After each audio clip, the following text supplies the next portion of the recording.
Welcome back to my channel History with Alexa, where we bring pivotal events to life. Today, we dive into the story of the Articles of Confederation, America's first constitution. Born out of revolutionary zeal, challenged by internal flaws, yet vital in laying the groundwork for the United States we know today. Join me as we explore why this short-lived experiment was both essential and ultimately replacement. In the heat of revolution, the Americans needed unity but feared central power. From the earliest days of resistance, Boston Tea Party, battles of Lexington and Concord, the Continental Congress made ad hoc arrangements, raising soldiers, printing money, negotiating with foreign allies, without legal structure. Recognizing the need for a written compact, Congress tasked John Dickinson of Pennsylvania with one delegate from each colony in June 1776 to draft a plan. Their intent: create a league of friendship among sovereign states with a limited central government. By November 15, 1777, after months of debate on delicate issues, land claims, state sovereignty, congressional power, the Articles were adopted by Congress. They remained merely a proposal until ratified by all 13 states, the last being Maryland in March 1781. Only then did the Articles officially take effect, establishing a perpetual union. The Articles centered authority in state governments. Congress could conduct foreign affairs, declare war, coin money, regulate Native American affairs, establish post offices, and appoint military officers. But crucially, it could not levy taxes or regulate commerce. It could only request funds and troops from the states, requests states often ignored. Unanimous consent was required to amend the Articles, a nearly impossible hurdle. Concerned about replicating British tyranny, delegates cloaked Congress. In weakness, the national government was kept deliberately fragile, reflecting the antipathy towards centralized authority. Once ratified in March 1781, the Articles provided enough structure for Congress to manage the final years of the Revolutionary War. Congress secured crucial foreign alliances, most notably with France 1778 and Britain via the Treaty of Paris in 1783. It also created departments for war, foreign affairs, marine, treasury, and the post office, and laid a framework allowing Canada to join. Perhaps its most significant legacy was Western land policy.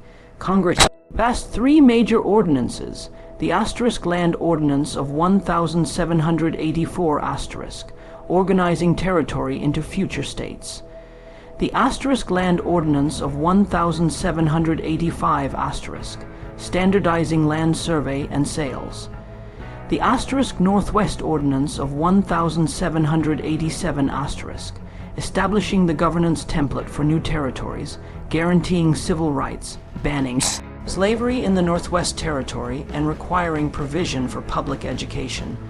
These ordinances created a repeatable model for national expansion, honoring existing states' equality while empowering future states. Despite its innovations, the Confederation government faced chronic fiscal crises. Without power of taxation, Congress couldn't pay troops or interest on war debt. States frequently withheld funds or imposed their own tariffs, making the national debt rapidly unsustainable. States established conflicting trade policies among themselves and with Britain and Spain.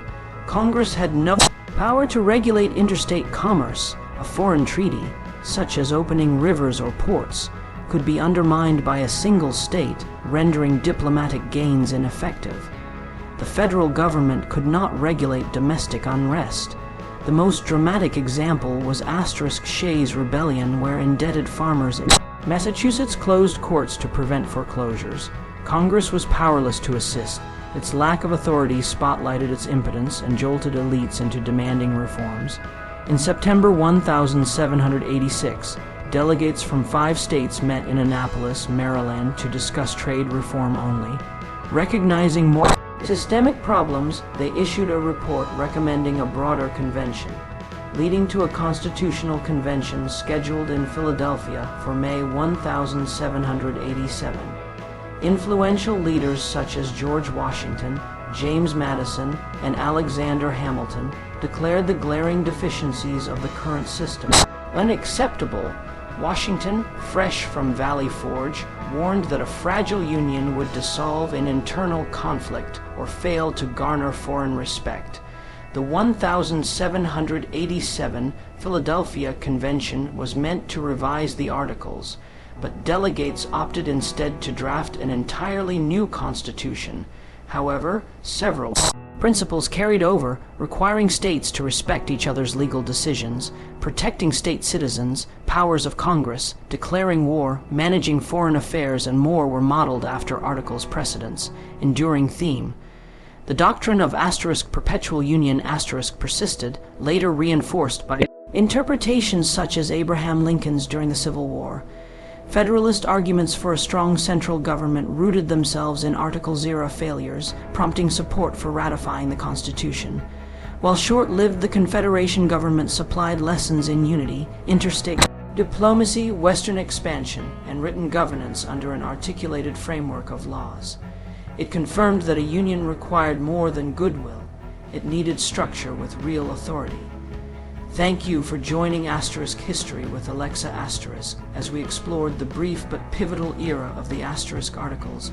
Confederation though limited, this founding document held powerful firsts: Western lands policies, treaty making, and collective governance. Yet its flaws taught America the value of a stronger union.